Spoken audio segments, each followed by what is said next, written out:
Twisting, turning. That's a penalty, is it? No, he's still going. Oh, how about that? How about that? Two friends, two minds, and one love for Arsenal Football Club. You are now listening to the Caught in Two Minds podcast. Meanwhile, Shelly weaves his way through. What a start this has been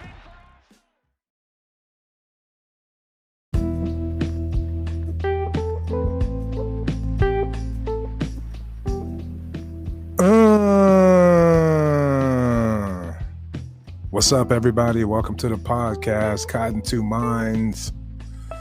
I'm your host, E. Marshall, flying solo again, doing my thing. At Guna Rush, Fitz, he's doing great, loving life in Colombia. Things are progressing nicely with him and his lady. Things are going so well that he asked me if he should let his lady see his toes. I said, are you out of your mind? You don't want to ruin things now. Yeah, keep your socks on, fool. I mean, come on. You've come way too far to let your toenails ruin this beautiful relationship. Keep your socks on, big fella. You got this. Anyway, I tease, I joke, but At Guna Rush is having a great time, and I'm happy for him. So anyway, let's get to it.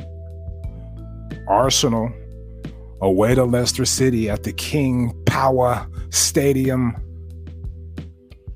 Lineups pretty much the same. I guess they are the same, Laka, ESR without Odegaard, Nuno, 4-4-2, Aubameyang and Laka up top. Just to, get through it. Arsenal win 2-0, goals by Gabriel, the 5th minute, and Emile Smith-Rowe at the 18th minute. Great first half, jumped on him right away and got the win. Now, let's dig in here. Let's get some questions out there, Let's put the pieces to the puzzle together, Yeah. Woo! I appreciate y'all sticking with me. Flying solo. Here we go. Let's see. Before we get started, let me say, before the match, I was extremely nervous because of the early start. If you've been an Arsenal fan for a long time, Arsenal are notoriously slow starters on these early kickoffs. But hey, today we came out the gates firing on all cylinders, and it was Leicester who got caught slipping. Hell, by the time they knew what hit them, it was halftime. And let me just say this, oh gosh, you have to give credit to the manager for having a team ready to play. It was going to be, it was supposed to be a very intense game. Leicester are a tough side. They play good football and they make it hard on teams. But Arteta had his squad ready to play from the jump.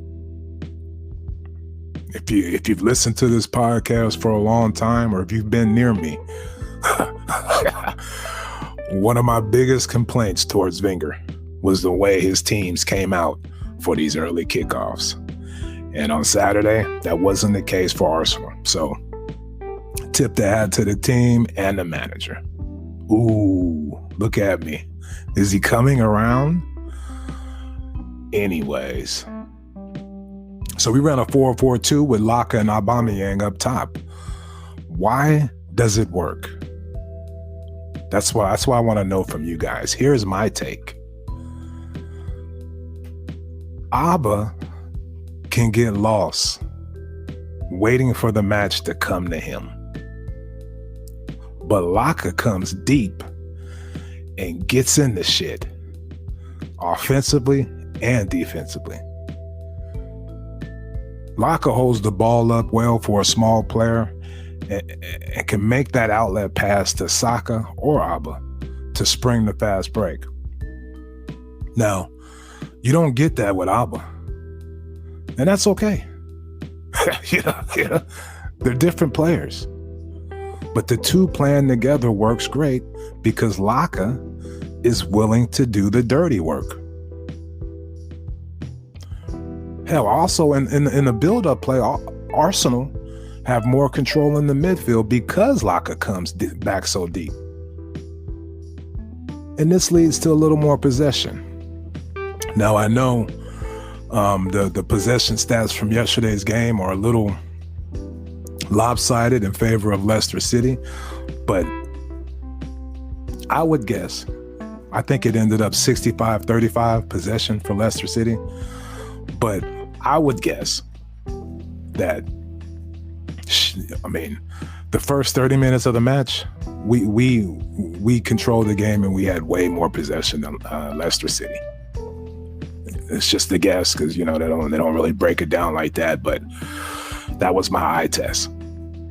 And I think that's due to Laka coming back. He's an extra body in the midfield, an extra person to pass the ball to, and his hold-up play and distribution is great.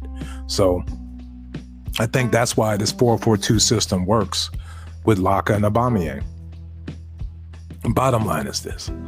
Laka's a true professional. He's a professional footballer. Quality. And he's passionate. You watch him when one of his teammates scores, he gets all fired up. I love it. Anyway, it's a beautiful thing to see, and I'm glad Arteta made this adjustment. I'm glad because with Arteta, you never know what's going on, and anyway, he made the adjustment, and it seems to be working out. We're scoring more goals, we're creating more chances, and I'm happy. Alrighty. We're hitting them corners hard. Slow down. You almost made me spill this. I was gonna do a movie line, but I can't do it. I always laugh. But when Pinky gets out of the car, anyway, Arsenal are hitting them corners hard. Don't look now, but it looks like Arsenal are a bona fide threat from corners. Jeez. Even saying that out loud is weird because that's never been our thing. But recently, we're scoring goals and creating chances, and the delivery from Saka and ESR has been tremendous. Plus, Arsenal have size now. We're not a small team, and we're using that size on set pieces. That was on full display with the first goal. It was a great corner from Saka and a great header from Gabriel, attacking the ball and finessing it into the back of the net. Tremendous. First goal of the match in the first 5 minutes of the match, away at Leicester, is how you want to start off these early kickoffs. So hats off to the players. Hats off to the training sessions. Because that's where corners and set pieces come into play, to work on the training ground. And it looks like, hey, it's all maybe starting to come together. Who knows? Patience, grasshopper. How'd the kids do? Huh? What about the little kids? How'd they do? Saka looked like he was in the mood early. He looked fit and ready to go. In the first half, let me just relax. He kind of faded a little bit late, but it was nice to see that spark in his eye. I don't know if you guys could tell, but I can kind of tell. He looked a little more energized and a little more mobile and up for it. So that was nice to see. And the other guy, Emile Smith-Rowe, You can see the confidence rising in him. He's getting settled in nicely. Here's the thing. He's risen to the challenge of competition in the same manner as Ramsdale did with Leno. You can see that. Look at Smith-Rowe's body language compared to Odegaard's when he came on. Night and day. Smith-Rowe is going for it. Looks confident, dialed in, making good decisions, win the pass, make a run, hold the ball. He's doing it all. And when he pounced on that ball in the box to score the second goal, I mean, that's a shot from a confident young player. It's nice to see him and Saka continue to grow. Love to see it. And that's a testament to the coaching staff on all different levels. I mean, we got two bona fide players that look like they're gonna grow and be stars in this league. I mean, it don't even get me started on Saka. He may already be one. His national team is depending on him to take the final penalty kick in the final of a game. So, I mean, damn. But yeah, tremendous game from both of them, but especially ESR. He, confidence is building. Now, here we go. What kind of party was it, dude? I don't know. It was a nice, calm party. He was responsible, strong. His positioning was all dialed in. He had his shit together. No loose passes, no bad shots. A nice, professional performance by Thomas Partey. Beautiful. Getting his form right just in time for the African Cup of Nations. Whew, I don't even want to think about that, but I'm just kidding. Nah, but seriously, that's the Partey I signed up for, and he had a great match. He didn't notice a lot of shit from him, but he was there cleaning up messes. He cleared that ball off the line. He was in the right position. He made some steals, no stupid fouls. And he's for the second goal, he's just a beautiful floated the ball out to Saka on the right in the space. It was just so nice and soft, and just pass it over to him. Saka gets it, finds Laka. Laka gets into the box, tries to put a few moves, loses the ball. Smith-Rowe, Johnny on the spot, 2-0. So it all started with Partey, and he had a great match. Great. That's what you want, You want to kind of think about, well, how Partey doing? When you think about it, you're like, okay, yeah, he was solid. He was good. So a nice, calm Partey. Nice. No drugs, no alcohol. Just a nice, calm Partey. Anyway. Run, Nuno, run. Run, Nuno, run. Nuno runs and runs up and down that left flank, making himself available. Here's the thing, he's wild. But at the same time, you can see the quality, the confidence, the hunger. He's committed to the cause. You could just see it in his body language. That's the type of player you want on your team. For reals. Look, he's a diamond, It's got dirt all on it. He hasn't even got the dirt off in order to be polished. Whereas Tyranny, the dirt is off and the polishing has begun. Let me just say this and get it over with. Tyranny, when 100% healthy, is better than Nuno. I'm seeing things online, comparing the two, and that's ridiculous. Let's just be happy the squad has good cover at left back. and leave it alone. This isn't even a debate. Nothing to worry about. I'm sure Nuno knows when Tierney's 100% fit, Tierney starts. But it's going to be nice to mix in Nuno periodically to give Tierney a rest. You know, we know he gets hurt a lot. So any opportunity to throw Nuno out there and maybe give Tierney a little rest is going to be beneficial, especially when we get back into the top 4 and we have more games to play. Wait a minute. I'm jumping the gun. Let me slow down. Shit. I don't know about you guys, but did you notice the team playing it out from the back today? Huh? I did. This has been one of my concerns the last few weeks. Arsenal haven't even tried to play it out from the back. But today, we mixed it up nicely. We didn't try all the time, but the times we tried, we had some success. And the squad seemed a little more comfortable, at least trying.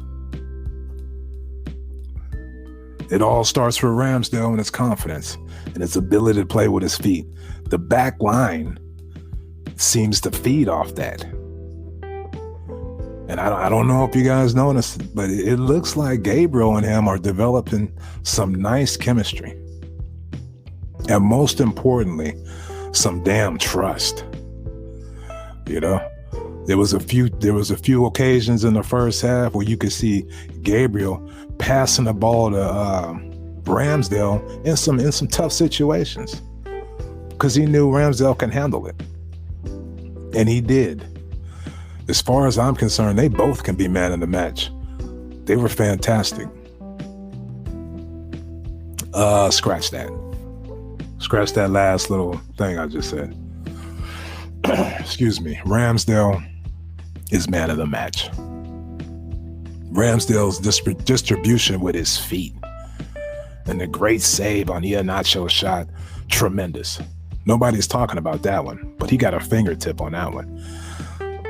You know, the double save on Maddison's set piece, out of this world. One of the best saves I've seen. And hell, he had a couple more saves in the second half. If we really stop and think about the match, it could have been a 2-2 draw without Ramsdale.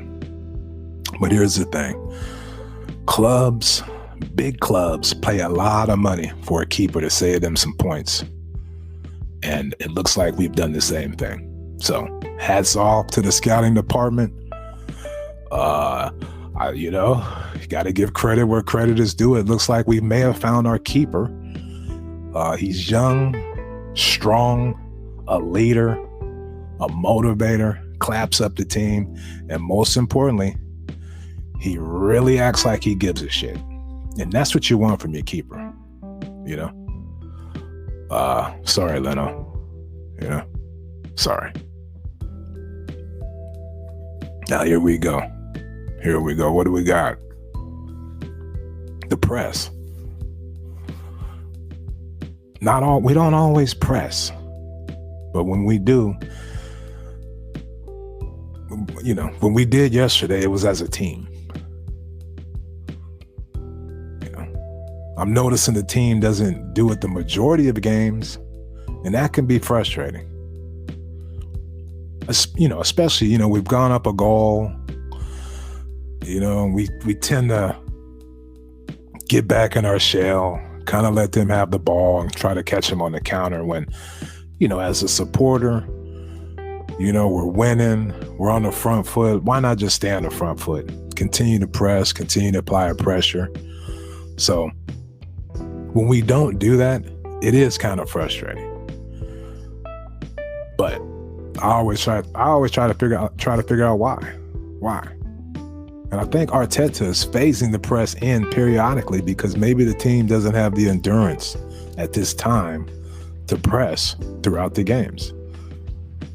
Or maybe we lose our shape when the press gets broke, or it just hasn't been, like, we just haven't had enough time to really drill it into the team just yet.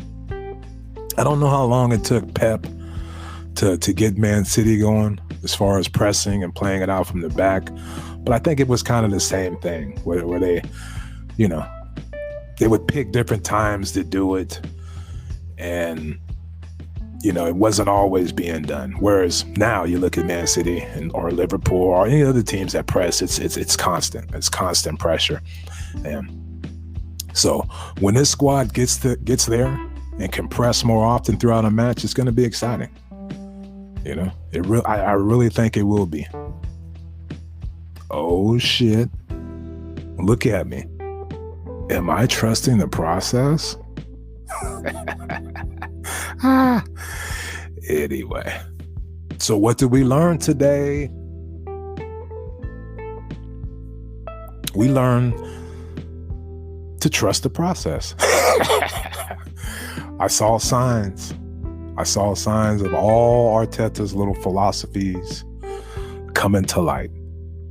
You know, the team playing it out from the back a little more, pressing a little more, you know, stronger on set pieces, a keeper that can play with his feet, a little more steel, not a lot, but a noticeable amount of steel amongst these players. But to me, more than anything, team spirit. The players are down for each other. You can see that on all the players' coaches' faces. I mean, after the game, it was a beautiful thing to see. Will it last? Man, I hope so. Who knows? But I think that's the biggest thing. And then, you know, it starts with players like Ramsdale and Gabriel, Partey, you know. Thinking back to past Arsenal teams, it's always been a knock. It's all, you know, commentators, pundits, they always try to make fun of our teams, our still team spirit. You know, you just need a leader to step up on the pitch and, you know, drag the team over the line. Well, I think we got a few of those now. And, you know, you think about all the players he doesn't play or he got rid of or he wasn't getting along with, and you start to see why. You know, you have to have a dressing room full of soldiers. Everybody has to be on the same page. Everybody has to be down. Everybody, you know, even Odegaard and Leno. you know, stop with all the poo butt. Let's, you know, everybody's got to be down. And that's what I'm seeing. That's what I'm loving. So let's listen to the manager and see what he has to say. Let me see if I can get this to work. Will it work, baby? Let's see. Oh, shit. Thanks very much, Miguel. Congratulations. You carried on the momentum from recent results. A lot to be pleased in that performance today. Yeah, I was really happy against the top team. Really hard to come here and win, and the way we've done it, the way we played the first half, the way we had to suffer against a really dangerous team that's going to create you issues, and how we managed the game in the last 20 minutes as well. So overall, I'm really happy. Yeah, great management in the second half, but we have to talk about the star turn. Your goalkeeper before half-time, I think, a spectacular save. You made a few saves, but that was the pick of the bunch. I just seen the picture. It's incredible. When I was looking at it, I said goal once, goal twice. I did save them both. And those moments, those individual actions and performances, that are very necessary when you want to have set some momentum and consistency in results, and we are getting a lot of them. He's getting praise from some unusual quarters. Peter Schmeichel's just tweeted that it's one of the best saves he's seen in years. When you consider the person in the other goal, it's praise indeed. Well, coming from someone like him, he should take it the right way, because it's a big compliment. As you said, first half, you're very positive. That's the intensity that you've been trying to get into the side. Yeah, we started the game really well. We created them a lot of issue. We should have scored after 1 minute. And we carry on playing. After 1-0, we carry on playing and scored the second one. And then we knew in the second half they were going to change players, the formation as well, and they were going to get at us. And there were moments that we didn't manage certain situations well enough, some spaces that they wanted to use, and they created issues, credit to them. And then in the last 20-25 minutes, we modified a few things and we got control back in the game. Beautiful. Beautiful. You know, I'm coming around. Slowly but surely. I'm not going to get, not going to go crazy. But maybe I'm starting to see the light. It's going to be interesting to see how he's going to handle the African Cup of Nations with Aubameyang and Pepe. Well, Pepe, anyway, Pepe could go. Maybe he could find some form in the African Cup of Nations. But it'll be interesting to, he's got another little hill to overcome. And man, I mean, at this stage, we have to keep him. He's gaining valuable experience on so many different fronts that if we were to get rid of him, and he's going to go on to be a great manager because of this experience he's gaining. And hey, just when you think it's over for him, he gets the team ready to play and they get results. And hats off to him. That's all I'm going to say. Hats off to him. So let me see. Let's check the schedule. Oh my gosh, you don't know who we play next, bro? What kind of fan are you? I got shit I got to do. I mean, hey, some of y'all, boy. All right, so let's see. We got Watford Sunday, 8 a.m. And then after that, November 20th. So it looks like there's maybe a little international break coming. Then we got Liverpool. What are they going to do during the African Cup of Nations? No Sane, no Mo Salah. Whoo! This is going to be a very interesting year, an interesting title race. And I'm excited to be back up there sniffing around. That's all we want, is to sniff around and see if we can get a whiff of it. But hats off to the Gunners. Great win against a solid team. Tremendous performance. Coaching, having the team ready to play, and producing. So I couldn't be happier. I want to thank you guys for listening. At CITM Podcast on Twitter, Cotton Two Minds on Instagram, YouTube. I'm putting videos out still. You can listen to it, but you're not going to be able to see my face. I've had some dental work done. I'm just playing. It's just, it's just me, who wants to stare at my face for a half hour. So just listen to it in the background, subscribe, give it a like, share it. Remember to go over to iTunes and review it, Give me some pub. Get it going, And shout out to @GoonerRush. You can follow him @GoonerRush. And peace out, everybody. Have a safe, happy Halloween. And, stay dialed in. Stay dialed in. Peace.